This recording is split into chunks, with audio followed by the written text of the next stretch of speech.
Баршаңызға сәлем, сіздермен Дина Мукатай.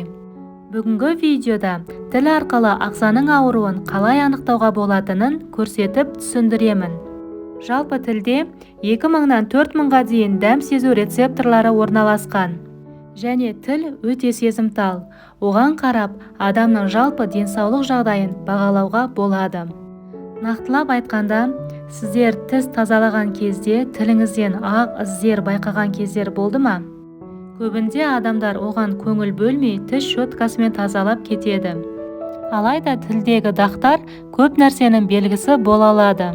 Сіз дәрігерге тексерілуге барғанда алдымен тіліңізді көреді.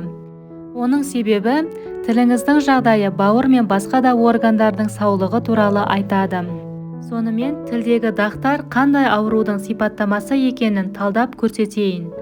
Жалпы тіл қалыптыда ашық қызғылт, ылғалды болады. Ал тілдің қызыл түсті болуы ағзада қабыну процестерінің жүріп жатқандығын және инфекциялық аурулардың бар екендігін білдіреді. Ал тілдің сары болуы бауыр мен асқазан ауруларының белгісі болып табылады. Тілдің күлгін, яғни фиолетовый түсте болуы өкпе және жүрек ауруларын көрсетеді. Келесі кезекте тілдің бозғылт болуы авитаминоздың белгісі болып саналады. Көбінде витамин В12 мен темір тапшылығында осындай тілдің бозғылт болуы байқалады. Ал тілдегі сұр түсті дақ гастриттің, асқазан мен 12 ішектің ойық жарасын көрсетеді. Келесі кезекте тілдің ақ түсті болуы темір тапшылығын, кандидоз, қант диабеті, ауыз қуысы мен асқазан ішек жолдарының қабынуын көрсетеді. Ал тілдің қоңыр болуы бауыр мен өт жолдарының ауруларын көрсетеді. Ал тілдегі қара дақ ас қорыту жолдарының жұмысының нашарлағанын білдіреді. Оған қоса өт қабы, ұйқы безінің жұмысының бұзылғанын айқындайды. Ағзада қышқыл көбейген жағдайда да тілді қара дақ басады.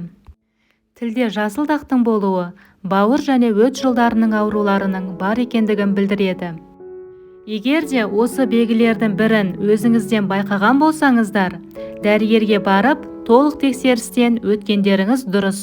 Және де ауыз қуысы гигиенасын дұрыс сақтау да өте маңызды. Яғни, тілді тазалайтын арнайы құралмен, яғни скребокпен тілді де тазалап отыру қажет. Берілген ақпарат сіздерге пайдалы болса, видеоға лайк басып, каналға тіркеліп алыңыздар. Алдағы уақытта көптеген пайдалы ақпараттармен бөлісетін боламын. Келесі видеоның шығарылымында кездескенше.